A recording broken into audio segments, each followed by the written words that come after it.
Welcome to new TV Telugu. Andhra Pradesh ఆర్థిక వ్యవస్థను తిరిగి గాడిలో పెట్టేందుకు వృద్ధి రేటును పరుగులు పెట్టించేందుకు ముఖ్యమంత్రి చంద్రబాబు నాయుడు కార్యాచరణ ప్రారంభించారు. రాష్ట్ర స్థూల ఉత్పత్తి లక్ష్యాలు, ప్రభుత్వ శాఖల పనితీరును కొలిచే కీ పర్ఫార్మెన్స్ ను ఇండికేటర్లపై ఉన్నతాధికారులతో సమీక్ష నిర్వహించారు. అమరావతిలోని తన క్యాంపు కార్యాలయంలో జరిగిన ఈ సమావేశానికి ఆర్థిక, ప్రణాళిక, వ్యవసాయ, రవాణా, పర్యాటక శాఖల ఉన్నతాధికారులు హాజరయ్యారు. ఈ సందర్భంగా 2026-27 ఆర్థిక సంవత్సరానికి రాష్ట్ర, జిల్లా, మండల స్థాయిల్లో వివిధ శాఖలకు కేపీఐలను సీఎం నిర్దేశించారు.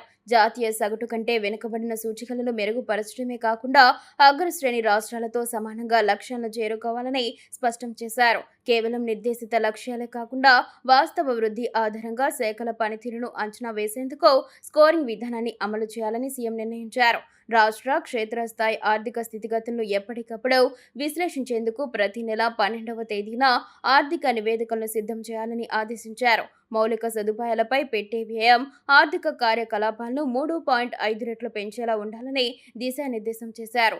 ఆర్థిక వ్యవహారాలను రియల్ టైంలో పర్యవేక్షించేందుకు ఏఐ టాస్క్ ఫోర్స్ ఏర్పాటు చేయాలని ఆలోచనలు కూడా పంచుకున్నారు. 2047 స్వర్ణాంధ్ర లక్ష్యాలకు అనుగుణంగా డేటా ఆధారిత పాలనపై ప్రత్యేక దృష్టి పెట్టాలని అధికారులకు స్పష్టం చేశారు. అమరావతి, పోలవరం పోర్టులు, ఎయిర్పోర్టులు వంటి కీలక ప్రాజెక్టులతో ఆర్థిక వ్యవస్థకు మల్టీప్లయర్ ఎఫెక్ట్ తీసుకురావాలని సూచించారు. కేపీఐలు మెరుగ్గా ఉంటేనే రాష్ట్ర వృద్ధి రేటు పెరుగుతుందని, ప్రతి రంగంలోనూ గ్రాస్ వాల్యూ ఎడిషన్ పెంపుపై శ్రద్ధ పెట్టాలని ముఖ్యమంత్రి అన్నారు.